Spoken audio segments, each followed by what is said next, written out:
സുന്ദർജി നമ്മളാ പണിക്കാരൻ ചായ കുടിച്ചിട്ട് പോയോ? ഓനെ സൈറ്റിലും റൂമിലും ഒന്നും കാണാനില്ല. ഓനിവിടെ വന്നേരം ഒരു 6 മണിയാകുമ്പോ ചായയും കടിയും കുടിച്ച് പോയി. ഇജ് ഓന്റെ പണിയെടുക്കുന്ന സ്ഥലത്ത് പോയി നോക്കാം.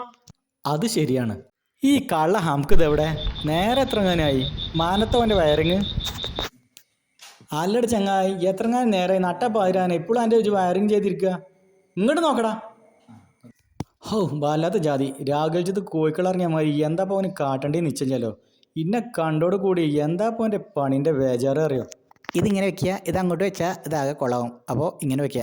ആ മുതലാളി, നമ്മളിത് ഇതിൻ്റെ ഉള്ളിൽ കൂടെ വയർ കൊടുത്താൽ പോരെ? ഈ പോത്തിൻ്റെ കുടൽ നമ്മൾ എന്താ ചെയ്യാനാ? ഈ പോത്തിൻ്റെ കുടലേ ഇങ്ങോട്ട് കാട്ടിക്കുക. ഇതിൻ്റെ അണ്ണാക്ക കൂടി ഒന്നായിട്ടാണ് തിരികള. അതാ അതേമാതിരി. ഈടോ ഇതിൻ്റെ ഉള്ളിൽ കൂടി വയർ ഇതിൽ കൂടി റിപ്പയർ ചെയ്യാനുള്ള സാധനങ്ങളെ. ഈ ബോർഡ് എന്താ ചെയ്യണ്ടേ? ഈ ബോർഡ് ആ ഒരു കുജുത്തിക്കാണ്ടേ അതിൻ്റെ മേലെ ഞാൻ കടന്നിട്ട് അതിൻ്റെ മുകളിൽ കൂടി മൂടിക്കളാ. ഈടോ ഈ സാധനം ഇത് ഇങ്ങനെ വെച്ച് അങ്ങനെ വെച്ച് കാര്യമില്ല. അല്ലട ചങ്ങായി, എൻ്റെ തലിനുള്ളിൽ ഒന്നുമില്ലേ? ഒന്നുമില്ല. ചിലരൊക്കെ പല മലയാളി എൻ്റെ തലിനുള്ളിൽ ഒന്നുമില്ല, കളിമണ്ണാണ്. അതന്നെ കളിമണ്ണെണ്ണയാണ് ഈ കാണുന്നതൊക്കെ. ഈ വയർ എന്തിനുള്ള എനിക്കറിയോ? എനിക്കറിയാം, എല്ലാം എനിക്കറിയാം. ഈ വയർ ഞാൻ അങ്ങോട്ട് കൊടുത്തോട്ടെ. ചങ്ങായി ഏത് അടുപ്പ് കൈ കൊടുക്കണത്?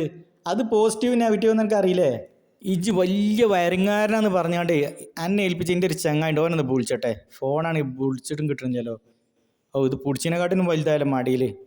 മൊലാളി ഉണ്ടായിരിക്കടാ. എല്ലാം അറിയുന്നുണ്ടെങ്കിൽ മൊലാളി തന്നെ ഈ പണിയെടുത്തോ. നീ ഇപ്പോൾ പോ, നമുക്ക് രാവിലെ കാണാം. മൊലാളി, ഈ വയറും പോത്തിൻ്റെ കുടലും എന്ത് ചെയ്യണം?